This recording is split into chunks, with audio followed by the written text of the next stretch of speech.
It's hot girl summer, so let's talk about sex.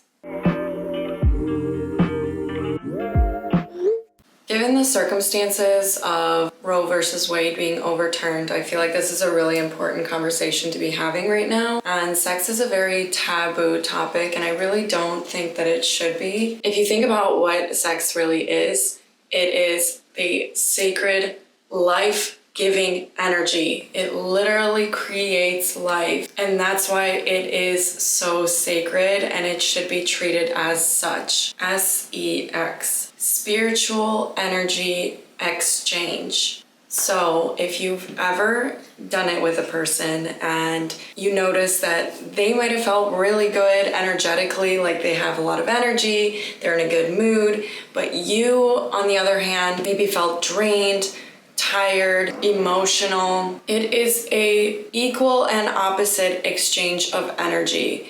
That's why it's really, really important that you think about who you are doing these things with and what kind of energy they are going to be giving back to you, what kind of energy you are going to be giving to them, and how that can create a really toxic dynamic between the two of you. Which brings me to my next point. STEs, sexually transmitted energy. When you have sex with someone, you have an almost permanent energetic cord attached to them. And I say almost permanent because you can remove this, and we will talk about that in a little bit. This person will always have some type of energetic tie to you. Sex is such a powerful thing because of the circumstances. It is what is used to create life. And you hear a lot about my body as a temple and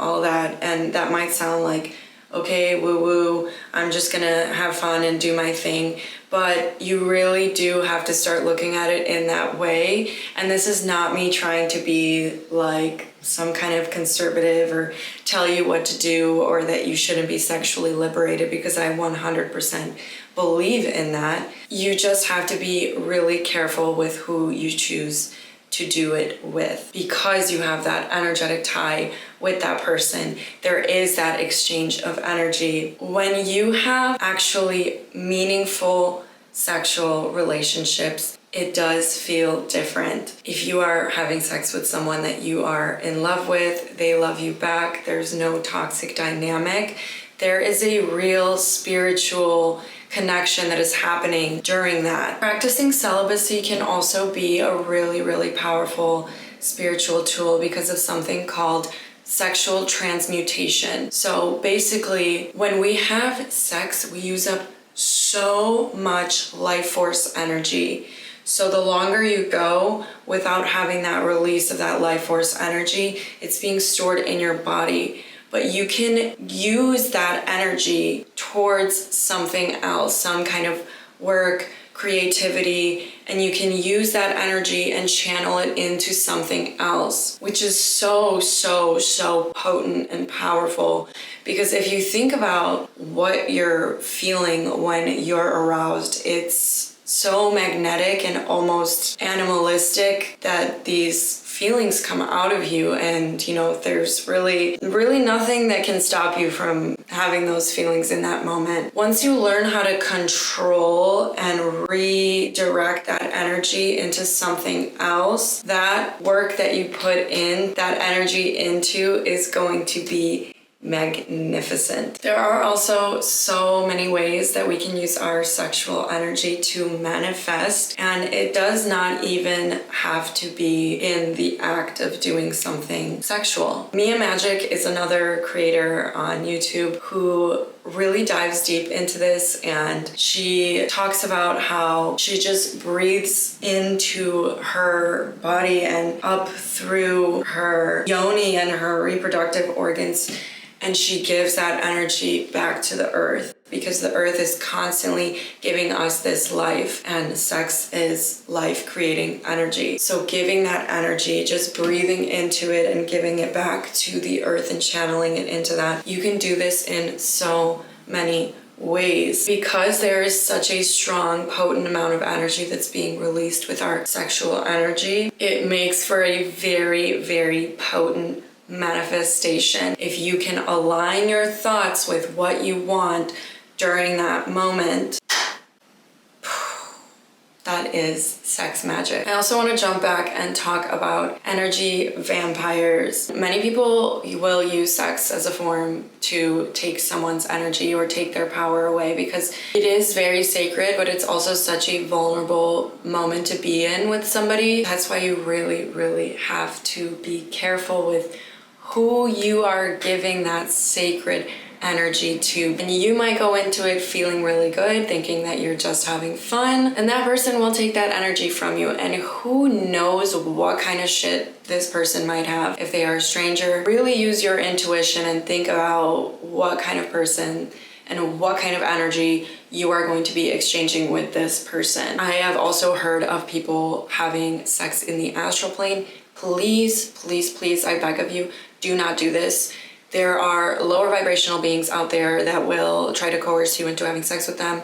Lower vibrational beings that are posing as deities. That is not the deity. They will not be trying to do that with a human. Your astral body is just as much important as your physical body. You as a human in your physical and in your astral body, your soul has an energetic tie to source consciousness. So you can connect to source energy anytime you want and your energy will be replenished. Lower vibrational beings in the astral that will try to have sex with you, they do not have that same unlimited energy or connection to source because they have lost it. So by them having sex with you in the astral, you are their portal to get that energy. Only they're not going to be feeding straight off of source energy. They are going to be feeding off of your energy and you can royally fuck yourself spiritually. So just don't do it. I'm going to show you how I personally remove someone else's energy and close that door so they no longer have access to my energy. One really easy way that you can do this, and I do this every day, it doesn't have to be sexual energy, is using the spirit of water in the shower or in the bath to cleanse yourself of any energy throughout the day. So I'm a nighttime shower person and I really like to just remove all of that old, stagnant, dense energy that does not belong to me. And I say these affirmations and I talk to the water, thank you for cleansing me of any energy that does not belong to me, and I really call back my energy during that time. Next, if I know that someone's energy is affecting me or that they are feeding on my energy or I have given them access to my energy, and yes, when you have sex with someone, you are giving them access to your energy. I really sit down with myself, cleanse myself first, Palo Santo,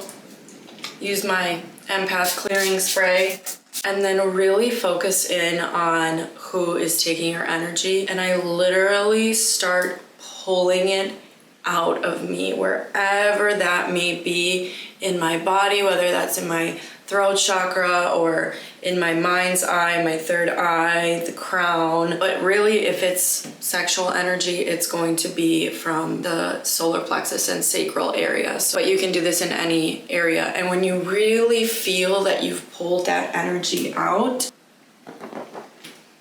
then I draw a literal door and I close it. And I say, this person no longer has access to my energy, and so it is done. Close that door, say what you need to say, cleanse yourself, blow that door away so that they can no longer find it. This really works, and you might feel a sense of overwhelming rage or anger if this person has a strong tie to you because they no longer have access to your energy. And something to always say after you're doing any type of clearing or energy cleanse is, and so it is done. So you know that it's finito. And you can also ask your spirit guides to join in and help you. You can say, spirit guides of the highest vibration, I mean no harm to this person, but do what you need to do to protect me from this person, from them taking my energy. And they will get to work. Use your discernment, use your intuition, honor yourself and your body and sex for what it really is. You are opening an energetic portal into your soul. As always, if you enjoyed this video or found it helpful, please give it a like and subscribe. subscribe. It really helps my channel. If you found any of this information helpful, please let me know in the comments. I will see you in the next one. Bye.